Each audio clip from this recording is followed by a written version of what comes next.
What's going on, everyone? It's Dungeon here, and today I'm going to be giving you guys my top 5 battle tips to Tales of Iron.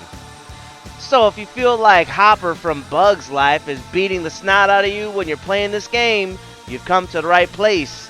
Let's get right on into it.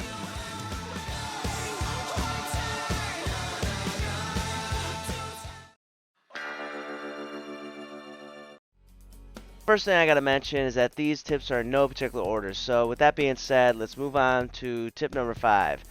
Each piece of gear has a weight, as well as an effectiveness in combat, whether it's more damage or reduces more damage against certain type of enemies and stuff like that. Each piece will have a weight factor. And basically the reason why that's so important is because there are a few thresholds for weight that you have to keep in mind. And when you get through to each of these thresholds, it's actually going to slow your character down. So, and that's both moving and, more importantly, dodging. And honestly, in this game, you really want to stay under the first threshold, because dodging is really what you want to be doing with regard to evading or avoiding damage on most attacks. You can block. The problem is that blocking for a lot of attacks is not really a good idea, because you actually don't get that same kind of benefit as when you dodge. When you dodge, you avoid all damage. When you block, some attacks really can't be blocked, so if you're rolling too slowly, you're basically just going to keep getting hit. So, my opinion, you want to actually stay under that first threshold for weight. And this way, it'll keep you rolling fast, moving fast. You'll be very nimble. I mean, keep in mind, you're a rat, all right? You're not a groundhog. So, play like a rat. Got it? So, for the next step I have for you is to use the shield block maneuver whenever an enemy is going to attack you with a blinking yellow indicator or a regular attack, as you learn enemies' movesets and are able to predict these much better. Also, as a little bonus tip, you can actually use a shield block maneuver to do basically attacks that will a lot of times knock down enemies, so long as they're not bosses. And a few bosses, it might be able to knock them down. Basically, what this can do is when you're fighting multiple enemies, it can give you a little bit of breathing room by knocking these enemies down. Otherwise, you can knock them down, or if you successfully parry an attack, it'll actually stun your enemy, and it'll give you an opportunity to land some free attacks. For the third tip on this list, I have to tell you that spears are really cool in my opinion, because the additional reach that they provide. And I would also definitely say don't underestimate them. And basically the only really downside spears have is that they don't have the vertical move set that other weapons might have. So basically against certain enemies that fly or jump or whatever, you might not be able to attack them as good. Alright? But that being said, basically whenever you successfully parry an opponent, or you have a shield block, or you stun them, or maybe even they attack and you dodge out of the way and they're trying to recover, whenever there's a little bit of a distance that you need to make up before you can actually land an attack, I would recommend you charge your spear attack. That way you can actually close the distance and do additional damage from that charged attack. So basically this will allow you to not only get that charge attack extra damage, but it'll allow you probably to land a few additional attacks, because you're able to get there a little bit quicker in my opinion. So try using the spear, try using the charge attacks whenever the opponent is stunned and you have to close a little bit of distance.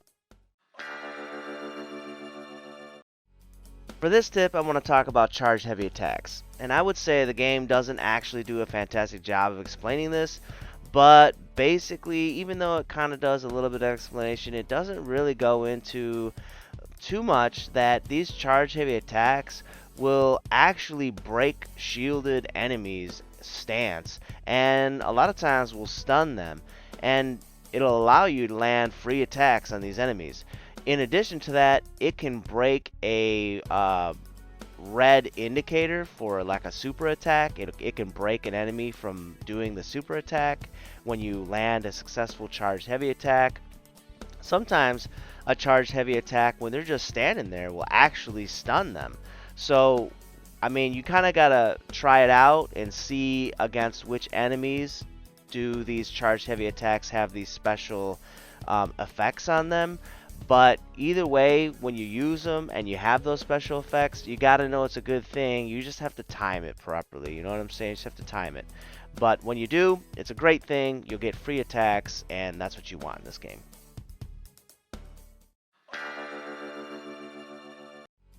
So basically I got two quick tips, and the first one I want to talk about is poison. So once you unlock poison, you want to use it on boss battles, and there's really no reason why you wouldn't, because you apply it to your weapon, it lasts for a short amount of time on your weapon, but once you land a hit on an enemy, it'll inflict poison, so they'll take damage over time for as long as they're afflicted with that poison status. And basically, when you're fighting these bosses that provide a little bit more difficulty and the battles take a little longer, it's a no-brainer. Afflict them with poison. I think you can get 3, as a maximum, you can have 3 poison vials at any given time. So keep those poison vials at the 3 maximum and use them all 3 in your boss battles. So for the second bonus tip, I gotta tell you to stay healed up and save often. I know I said save often in the last video, but you just got to. You gotta save often, and there's really no reason why you can't be healed up almost all the way at all the time.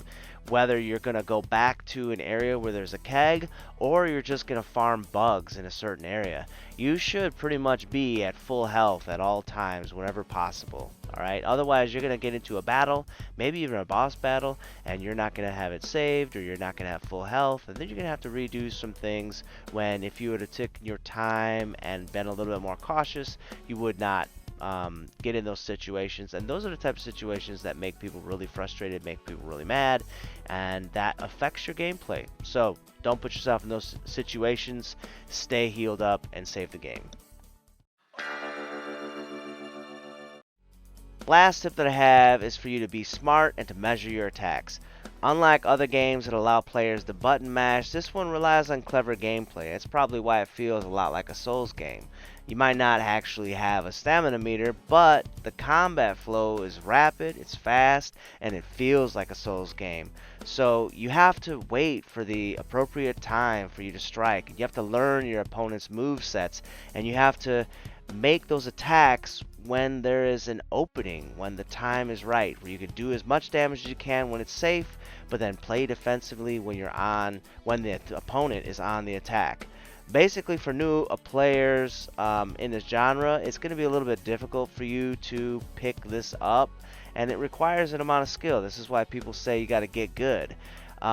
But once you start to learn the flow, you learn the enemy attack movements and stuff like that, and their move sets, and almost like their code, it's like the Matrix or something like that, then you will actually start to be very successful in these type of games. So just pay attention to what's happening, to what your enemies are doing, when they're doing them, what is the rotation for what they do, and learn those move sets. And just don't button mash. If you button mash, you're going to have a sore time of losing at this game. Alright? Good luck, everyone. Alright, you guys. That concludes this episode where I shared with you my top 5 battle tips to Tales of Iron. If you had fun, if you learned something, if you enjoyed watching this, hit the like button, share the video, subscribe to the channel, press the bell icon so you don't miss another video. And as always, thanks. Stay cool, and bye everyone.